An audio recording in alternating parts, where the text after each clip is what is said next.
करने जा रहे हैं 5 पत्थरों के बारे में। किसके बारे में? 5 स्टोन। कितने स्टोन लिए थे दाऊद ने उसको मारने के लिए, है ना? तो उसके बारे में आज हम बात करने जा रहे हैं कि वो 5 स्टोन का मतलब क्या है ना? वो 5 स्टोन क्या थे? पत्थर से गोलियत मारा गया, आगे जहाँ किसी और चीज से मारा गया।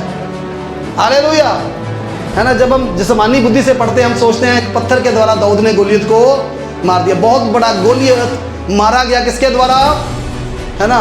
जो दाऊद के पास एक पत्थर था, कितना बड़ा पत्थर होगा? 200 ग्राम का होगा ना, 150 ग्राम का होगा, 100 ग्राम का होगा, उसके द्वारा गोलियत मारा गया। लेकिन गोलियत पत्थर के द्वारा नहीं मारा गया।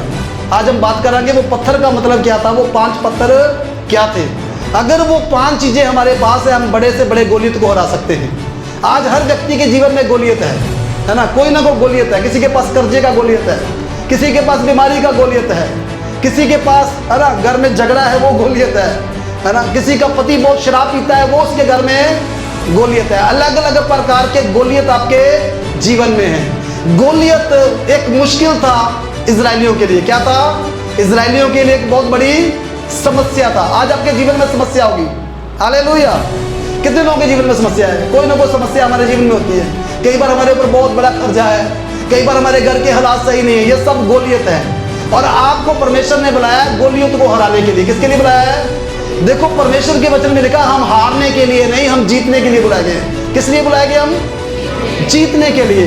परमेश्वर का वचन प्रकाशित वाक्य की पुस्तक में 7 कलीसियों के बारे में बताता है और 7 कलीसियों को परमेश्वर कहता है अगर तुम जय पाओ तो मैं तुम्हें उस वृक्ष से, जो जीवन का वृक्ष है, उससे खाने के लिए दूंगा।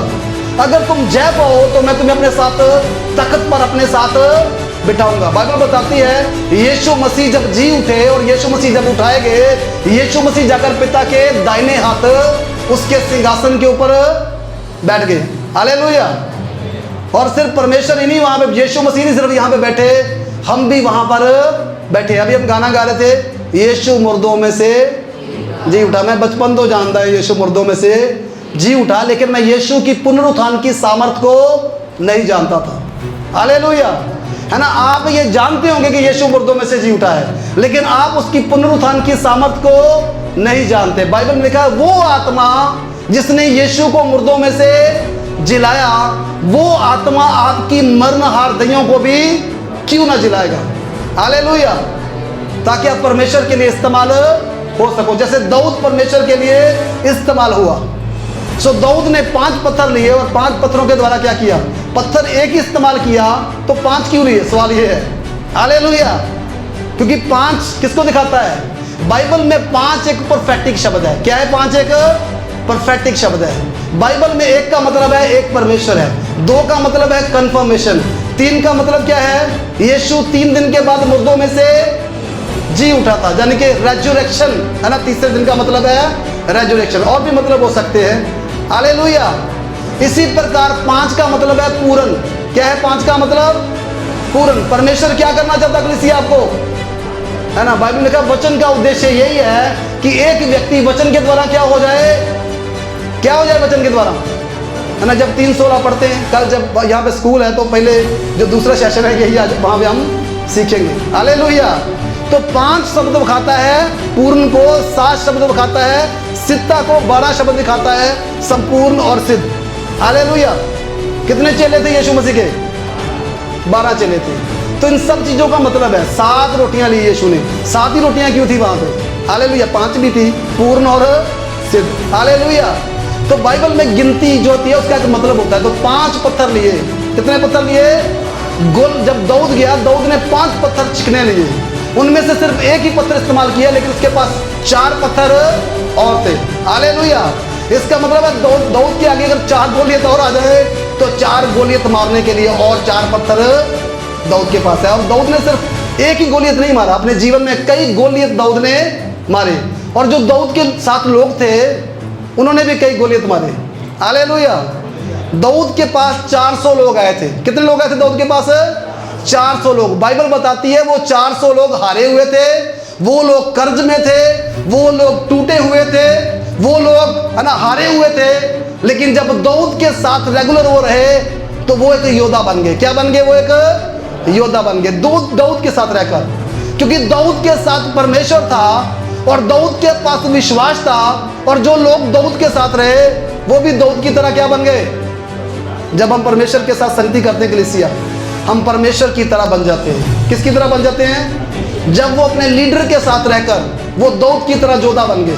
वो हारे हुए लोग थे, लेकिन बाइबल पढ़कर देखे दाऊद के भाई ने भी एक गोली जैसे व्यक्ति को मारा, है ना। जब आप बाइबल को पढ़ेंगे आपको पता चलेगा बहुत सारे गोलियत दाऊद के लोगों ने भी मारे। लेकिन आए हम जल्दी से थोड़ा स्टोरी, जिनको नहीं पता हम थोड़ा बता दें, है ना। ये 17 अध्याय, पहला शमूएल में 17 अध्याय में यहाँ पे लिखा है, थैंक यू जीसस, हालेलुया,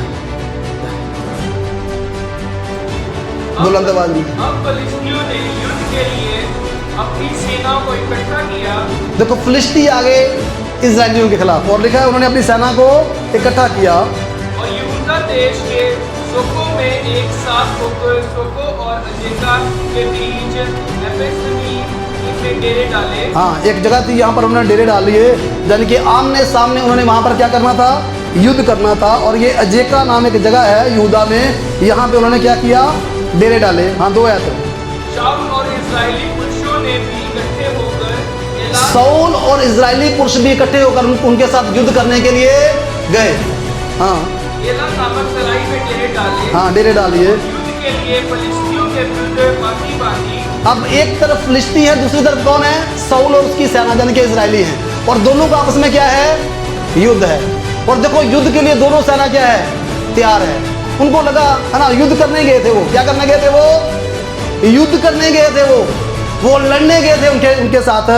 लेकिन बाइबल बताती है वो दोनों ने आमने सामने क्या किया, डेरे डाल लिए। हाँ, फिलिस्तियों और लेकिन युद्ध किसी और तरीके का हो गया। जैसा युद्ध सोचा नहीं था वैसा युद्ध हो गया, युद्ध का रूप बदल गया। उन्होंने सोचा था फौजी आपस में लड़ेंगी और राजा आपस में लड़ेंगे, लेकिन युद्ध का रूप तब बदल गया जब फिलिस्तियों की छावनी में से एक 9.5 फुट का व्यक्ति आता है और वो इजरायलियों को क्या करता है, ललकारता है। वो कहता तुमने लड़ने के लिए क्यों पांति बांधी है, क्या तुम इजरायली नहीं हो और मैं फिलिस्ती नहीं हूं। वो कहता एक व्यक्ति चुन लो जो आए और क्या करे, मेरे साथ लड़े। यानी कि युद्ध सेना में नहीं होगा, युद्ध एक व्यक्ति में होगा। एक व्यक्ति फिलिस्तियों की तरफ से होगा, एक व्यक्ति इजरायलियों की तरफ होगा, और दोनों क्या करेंगे, आपस में युद्ध करेंगे। और युद्ध जो हार जाएगा वो लोग दूसरे लोगों के क्या हो जाएंगे, अधीन हो जाएंगे। अब देखो ऐसा कोई व्यक्ति नहीं जो गोली से लड़ सके। जब उन्होंने देखा वो व्यक्ति आया ललकारते हुए, वो कहता कोई है तुम में से जो मेरे साथ लड़ सके। वो कहता है एक व्यक्ति को चुनो अपने बीच में से, ताकि वो व्यक्ति आए और मुझसे क्या करे, युद्ध करे। और उसके बारे में लिखा है, उसके जो उसके बस्तर थे उसके बारे में लिखा है ना, बहुत उसने 9.5 फुट का व्यक्ति था, उसके पास एक बाला था, उसके पास जिलम थी, और उसका तोल भी लिखा है। यानी कि 9.5 फुट का व्यक्ति आ गया सामने से, है ना। साउल ने सोचा नहीं था ऐसा युद्ध लड़ना पड़ेगा, जोनातान ने सोचा नहीं था ऐसा युद्ध लड़ना पड़ेगा। दाऊद के 3 भाई जो कि रिजेक्टेड थे, क्या थे बोलो, जो कि दाऊद के घर में जब शमूएल गया, है ना, ये एलीआब आया, परमेश्वर कहता ये नहीं है ना। उसके बाद अबीनादाब आया, ये भी नहीं है। तीसरा आया, ये भी रिजेक्टेड है। और अभिषेक इसके ऊपर डाला गया, दाऊद जो कि सबसे छोटा था उसके ऊपर क्या डाला गया, है ना। आप बड़े से बड़े गोलियत को हरा सकते हैं अगर आपकी जिंदगी के ऊपर अभिषेक है ना। बिना अभिषेक के एक व्यक्ति किसी भी गोलियत को नहीं रखता, क्योंकि गोलियत दिखता नहीं है, आपका गोलियत दिखता नहीं है। यहाँ पे गोलियत दिख रहा है, और गोलियत का जब वो कद काठ देख रहे हैं और उसका बाहरी रूप देख रहे हैं, वो डर गए। क्या हुआ, वो डर गए। साउल भी डर गया, जोनातान भी डर गया, दाऊद के 3 भाई भी डर गए, सब इजरायली डरे हुए हैं। और ये व्यक्ति 40 दिन तक, कितने दिन तक बोलो, मुश्किलें ऐसे हमें परेशान करती है। क्या करती है ना, बीमारी आगे जा नहीं रही, कर्जा आगे जा ही नहीं रहा, समस्या आगे जा ही नहीं रही, हालेलुया। और अलग अलग प्रकार से समस्याओं ने हमें घेर लिया है, लेकिन हमें प्रभु ने जीत पाने के लिए बुलाया है। किस लिए बुलाया है? यीशु मसीह ने आज से 2000 साल पहले आपकी बीमारियों के ऊपर जीत, आपके पाप के ऊपर जीत, आपकी कमजोरियों के ऊपर जीत, आपकी जिंदगी के हर एक एरिया के ऊपर यीशु मसीह ने जीत करके वो आपके हिस्से में लिख दिया है। आप जीते हुए, कहो मैं जीता हुआ हूं, हालेलुया। क्या हुआ?